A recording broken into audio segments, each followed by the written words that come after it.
America के पूर्व राष्ट्रपति डोनाल्ड ट्रंप पर हमला किया गया है। दरअसल एक रैली के दौरान उन पर गोली चलाई गई। रहमत ये रही कि गोली सिर्फ उनके कान को छूकर निकल गई और अब सोशल मीडिया पर वायरल हो रहे वीडियोस और तस्वीरों में आप देख सकते हैं कि ट्रंप पर अचानक गोली चलती है, जिससे उनके कान से खून निकलने लगता है। वहीं हमलावर की बात करें तो घटना के बाद हमलावर को मौके पर ही मार गिराया गया और अब उसकी पहचान भी हो गई है। अमेरिकी जांच एजेंसी FBI का कहना है कि हमलावर का नाम थॉमस मैथ्यू क्रुक्स है और उसकी उम्र महज 20 साल थी। लेकिन अब सवाल ये है कि आखिर ट्रंप पर यह हमला करवाया किसने, क्योंकि ट्रंप पर यह हमला तब हुआ है जब अमेरिका में चुनावी माहौल चल रहा है। अब इसी बीच कई सारे लोग शक के घेरे में हैं, जिसमें एक अमेरिका के वर्तमान राष्ट्रपति भी हैं। तो वहीं दूसरी तरफ ट्रंप की पार्टी बाइडेन और डेमोक्रेट्स पर हमला करवाने के आरोप लग रहे हैं। लोगों का कहना है कि कहीं उसने खुद पर तो गोली नहीं चलवा ली है।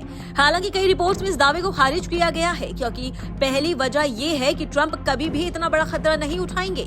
डोनाल्ड ट्रंप पर हमलावर ने असल्ट राइफल R-15 से हमला किया और इस गन से ट्रंप पर पहली बार में 3 राउंड फायर किए गए। इनमें से एक बुलेट ट्रंप के कान को छूती हुई निकल गई। ट्रंप के कान से खून निकला और वो तुरंत मंच पर झुक गए।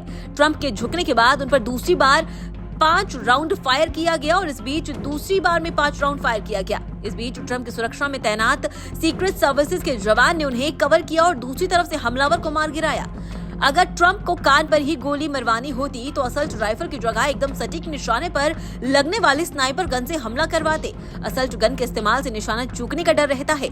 ऐसे में गोली कान की जगह शरीर के दूसरे हिस्से में भी लग सकती थी।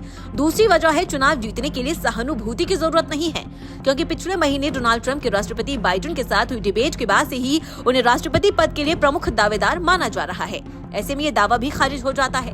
तीसरी वजह, डोनाल्ड ट्रंप की सिक्योरिटी सीक्रेट सर्विसेज करती है। तीसरी और सबसे अहम वजह, डोनाल्ड ट्रंप अपनी ही सिक्योरिटी को चकमा देकर खुद पर हमला नहीं करवा सकते हैं। उनकी सुरक्षा की जिम्मेदारी सीक्रेट सर्विसेज के पास होती है, जो किसी भी दौरे से पहले उस जगह का मुआयना करते हैं। बता दें कि डोनाल्ड ट्रंप अमेरिका के पूर्व राष्ट्रपति रह चुके हैं। ऐसे में उनकी सुरक्षा का जिम्मा सीक्रेट सर्विसेज के पास होता है और इसी के साथ FBI और स्थानीय पुलिस को भी पूर्व राष्ट्रपतियों की सुरक्षा के लिए जिम्मेदारी दी जाती है।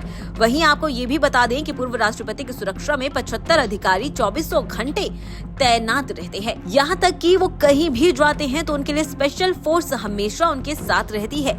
ऐसे में किसी भी पूर्व राष्ट्रपति का अपनी सुरक्षा को तोड़कर खुद पर हमला करवाना असंभव है।